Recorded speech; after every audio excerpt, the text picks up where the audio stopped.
আল্লাহ তাআলা কি বলেন? আল্লাহ তাআলা বলেন যে, হে বান্দা, তোমার কাউকে খুশি করার দরকার নাই। না তোমার বন্ধুদেরকে খুশি করবে, না তোমার ফ্যামিলি মেম্বারদেরকে খুশি করবে।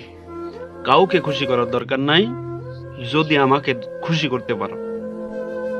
কি সুন্দর একটি হাদিস, যে কোনো ব্যক্তি যদি আল্লাহ তাআলাকে ভালোবাসে, আল্লাহ তাআলা আসমানের মধ্যে ঘোষণা করে, জিবরিল আলাইহিস সালামকে ডেকে বলে, হে জিবরিল, অমুক বান্দা আমাকে ভালোবাসে এবং আমিও তাকে ভালোবাসি, তুমিও তাকে ভালোবাসবে।